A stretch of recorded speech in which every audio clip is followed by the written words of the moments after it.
नमस्कार। आप देख रहे हैं healthy life with doctor Brajpal Tyagi. आपने सारी कोशिश की कोरोना से बचने के लिए,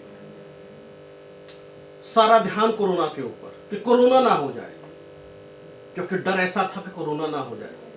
लेकिन कोरोना जैसे ही गया और उसके हल्के हल्के वेरिएंट आने शुरू हुए, हम सब लापरवाह हो गए और उस लापरवाही का नतीजा आज हमारे सामने है कि पूरा दिल्ली एनसीआर एक ऐसी बीमारी की चपेट में है जिसके सिम्टम्स कोरोना जैसे हैं। ठंड लग के बुखार चढ़ेगा, आपको कुछ दिन बुखार रहेगा, बदन में दर्द होगा, खांसी होगी और खांसी भी ऐसी कि रुकेगी नहीं, लगातार चलती रहेगी। सांस लेने में तकलीफ होगी, आपको लगेगा कि दम घुट रहा है आपका। चेस्ट में आपको हल्का सा पेन महसूस हो सकता है। पूरे बदन में दर्द होगा, जोड़ों में दर्द होगा, जॉइंट्स में दर्द होगा और आपको डर लगेगा कहीं कोरोना तो नहीं हो गया और आप तुरंत भागेंगे टेस्ट कराने के लिए। ये कौन सा है? ये स्वाइन फ्लू है, कोरोना है, इन्फ्लुएंजा है, वायरल है, ये कौन सा बुखार है? इसी पे बात करते हैं डॉक्टर साहब से। डॉक्टर साहब, कौन सा बुखार है ये एक इन्फ्लुएंजा है जिसको H3N2 बोलते हैं और ये स्वाइन फ्लू का वेरिएंट है। H3N2 आजकल हमें देखने को मिल रहा है, वो पूरे दिल्ली एनसीआर में है और उसके साथ साथ जो आपने अभी सिम्टम्स बताए वो सारे सिम्टम्स उसमें हैं। तो ऐसे में जब हमारे पास पेशेंट आता है, हम भी उसका कोविड टेस्ट करके देखते हैं, एंटीजन नेगेटिव आता है और फिर उसको हम सिम्टोमेटिक ट्रीटमेंट ही दे पाते हैं, क्योंकि इसकी एक ओरल मेडिसिन है जो ओसेल्टामावीर है, वो हम उन्हीं लोगों को देते हैं जो इम्यूनो कम्प्रोमाइज्ड हैं, उनको डायबिटीज़ है, उनको कैंसर है या उनको कोई ऐसी बीमारी है जो ये उनके लिए घातक हो सकता है। ये एक तरह की रिजर्व ड्रग है जो हमने सिर्फ जो इम्यूनो कम्प्रोमाइज लोग हैं उनके लिए रखा हुआ है। जी डॉक्टर साहब, सवाल यहाँ पर ये उठता है कि ये जो बुखार है ये हो क्यों रहा है? ये जो बुखार है ये एक तरह का वायरस का इन्फेक्शन है और जो ये वायरस है ये जब भी अपॉर्चुनिस्टिक एनवायरनमेंट देखता है, अभी जैसे आपने देखा होगा कि कभी बरसात हुई तो उसके बाद कभी बहुत ज़्यादा ठंडा हो गया, अब एकदम गर्मी हो गई, तो जो इस तरह का एनवायरनमेंट होता है उसमें इस तरह के फ्लू वायरस आते हैं और वो हमारी नाक के थ्रू हमारे गले में, हमारे साइनस में और हमारे थ्रोट और फेफड़ों में जाके इन्फेक्ट करते हैं। जी, तो कुल मिला के जो हम समझ पा रहे हैं कि यानी इसका जो वायरस है वो हवा में तैर रहा है। जैसे कि कोरोना के लेकर एक गाइडलाइन थी, हम उसको प्रिकॉशन रखते थे, वैसे इसको लेकर भी रखना पड़ेगा। तो क्या लोगों ने जो गाइडलाइन फॉलो नहीं की, ये वो रीजन है? ये अगर गाइडलाइन हम फॉलो करते हैं, वो हर वायरस के लिए एक ही तरह की गाइडलाइन है, अगर हम उनको फॉलो करते हैं तो ये शायद इतना नहीं फैलता।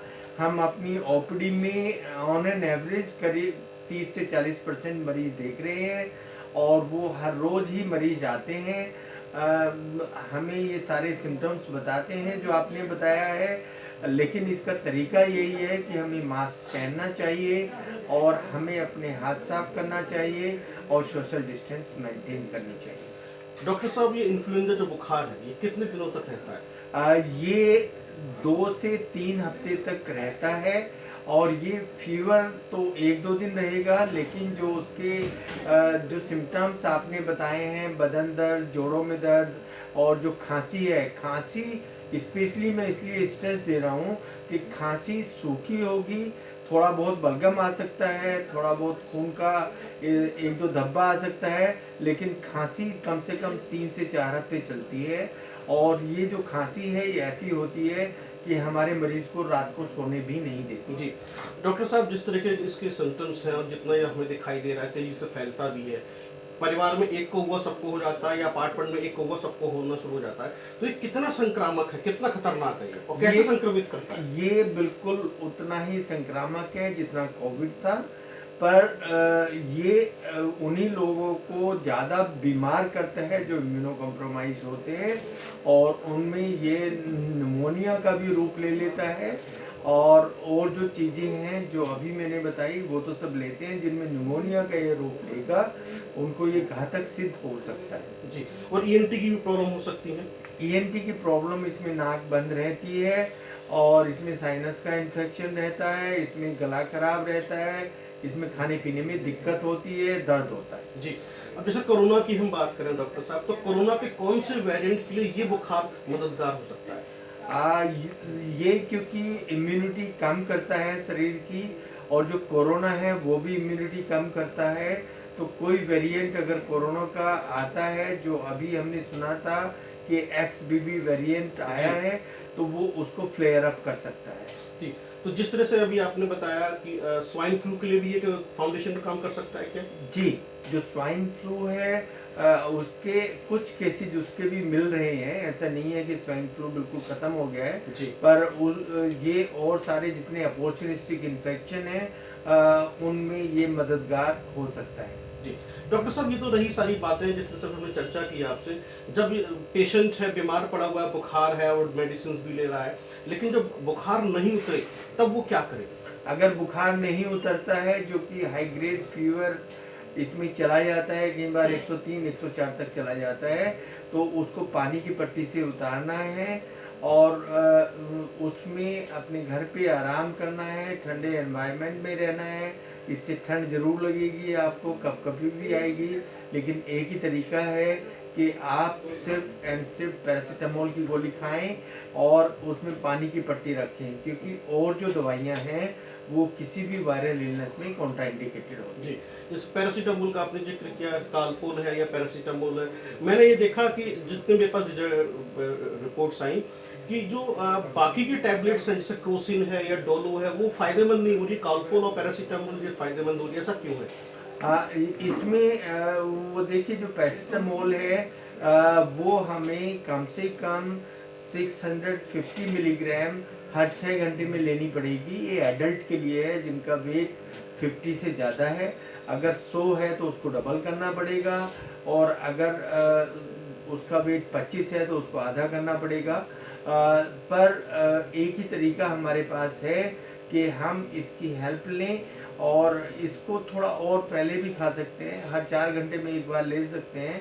पर इसको हम इसलिए एडवाइस करते हैं कि जो हमारे शरीर में कण होते हैं, हम जिनको प्लेटलेट बोलते हैं या हम जिनको TLC बोलते हैं, वो इससे डाउन नहीं होती हैं। दूसरे जो हमारे एंटी इन्फ्लेमेटरी एजेंट हैं, फीवर वाले एजेंट हैं, जैसे ब्रूफेन हुआ या कोई भी ऐसी चीज़ हुई, उससे वो कम हो जाते हैं, वो ज़्यादा घातक होता है। जी, डॉक्टर साहब इसमें एक और सवाल उठता है, पेशेंट है और उसको ठंड लगती है या फिर गर्म रहता है, तो उसको क्या करना चाहिए? पेशेंट को गर्म रखना चाहिए, ठंडा रखना चाहिए, क्या करना क्या चाहिए? नहीं, अगर पेशेंट को ठंड लगती है तो वो एक कोई कंबल या चादर ले सकता है अपने आप को वार्म रखने के लिए।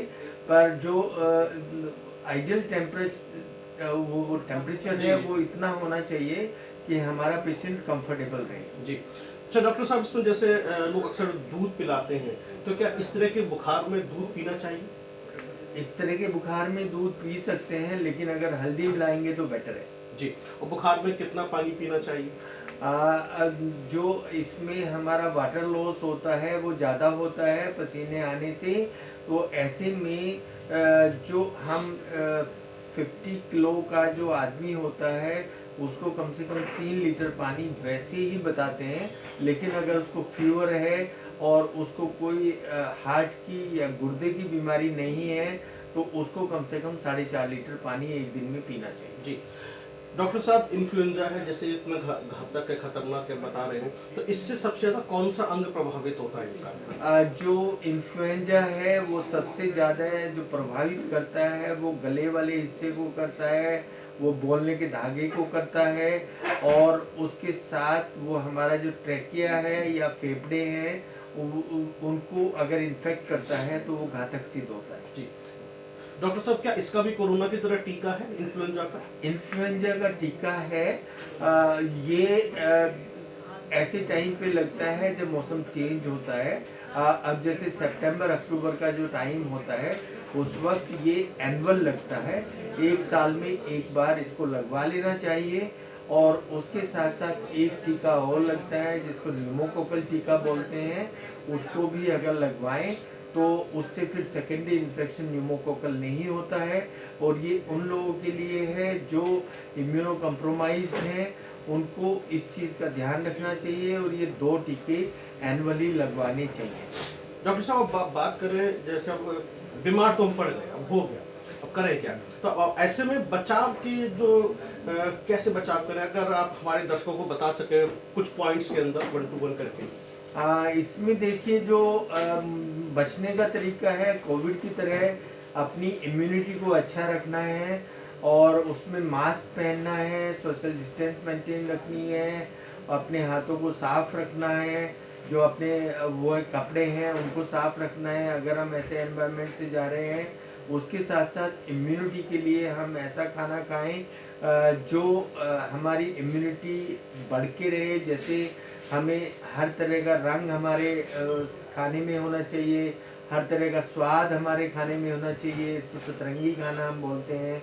और इसमें हर तरह का स्वाद होना चाहिए, फल फ्रूट का ध्यान ज़्यादा रखना चाहिए और एडिक्वेट पानी पीना चाहिए। नारियल पानी अगर पिएंगे तो वो अच्छा भी होता है, उसमें कोई मिलावट नहीं होती। जैसे फलों की बात करें डॉक्टर साहब, जैसे मौसमी है, संतरा है या साइट्रिक नींबू है, इस तरह के जो फल है, खट्टे फल जिसे हम कहते हैं, तो इनका हम ज़्यादा करें जिससे इम्यूनिटी बढ़ती है, इससे कुछ है? इसमें विटामिन सी होता है, बिल्कुल सही कह रहे हैं। उससे इम्यूनिटी ज़रूर बढ़ती है, लेकिन जितने भी फल हैं उन पे ये आता है कि क्या उनमें कोई केमिकल मिला है या नहीं मिला है, क्योंकि हर फल में आजकल कुछ ना कुछ दवाई मिला दी जाती है, कोई इंजेक्शन लगा दिया जाता है, जैसे ऑक्सीटोसिन का इंजेक्शन है। लेकिन जो नारियल है वो इस तरह का पानी है कि उसमें कोई इस तरह का इंजेक्शन नहीं लगेगा, कोई एडल्ट्रेशन नहीं होगा और वो सेफ है। डॉक्टर साहब, अब पेशेंट ठीक हो गया, हम 10 दिन बीमार रहे तो कमजोरी आ जाती है, तो कितने दिन कमजोरी रहेगी और कितने दिन बाद हम डेली रूटीन लाइफ में वापसी कर सकते हैं? 1 महीना। 1 महीना, तो यानी 1 महीने तक ये हमें परेशानी देगा सिर्फ लापरवाही की वजह से? जी, 1 महीने तक हमारा पेशेंट परेशान रहता है, उसको थोड़ी मोड़ी खांसी होती है, आवाज़ बदल जाती है। अब जैसे आप पत्रकार हैं तो आप मुझसे बात नहीं कर सकते, मेरा इंटरव्यू नहीं कर सकते। तो जो इस तरह की परेशानी आती हैं, टीचर्स को आती हैं, पत्रकार को आती हैं, गायक को आती हैं, इवन हम डॉक्टर्स को आती है, हम पेशेंट से कैसे बात करेंगे अगर आवाज़ बढ़ जाएगी, तो इसलिए सब सावधानी ज़रूरी है। जी, तो अभी आपने सुना डॉक्टर साहब ने बताया कि आपकी छोटी सी लापरवाही, यानी कि आप थोड़े से लापरवाह क्या हुए, आपने मास्क लगाना छोड़ दिया, आपने सोशल डिस्टेंसिंग रखनी छोड़ दी, आपने हाथों को सैनिटाइज करना छोड़ दिया, या खाना खाने से पहले अपने हाथ धोने बंद कर दिए, या कहीं भी जा रहे हैं तो आपने वो सारे चीज़ें, गुड हैबिट छोड़ दी, जिसकी वजह से आज आप इन्फ्लुएंजा के शिकार हो गए हैं। और ये इन्फ्लुएंजा इतना खतरनाक है कि यदि ज़्यादा लंबे समय तक भी रह गया तो आपको या तो कोरोना हो सकता है या फिर स्वाइन फ्लू भी हो सकता है और आपकी डेथ भी हो सकती है और शरीर का कोई भी अंग खराब हो सकता है। यदि आप हेल्दी लाइफ जीना चाहते हैं तो आपको सावधान रहना पड़ेगा और ये चलता है चलेगा, ये सिस्टम से बाहर निकलना पड़ेगा। हेल्दी लाइफ जीने के लिए आप डॉक्टर बीपी त्यागी की टिप्स को मानिए, तभी आप हेल्दी लाइफ जी सकते हैं, स्वस्थ रह सकते हैं और लाइफ में तरक्की भी कर सकते हैं। बहुत बहुत धन्यवाद। देखते रहिए आप healthy life with doctor Brajpal Tyagi.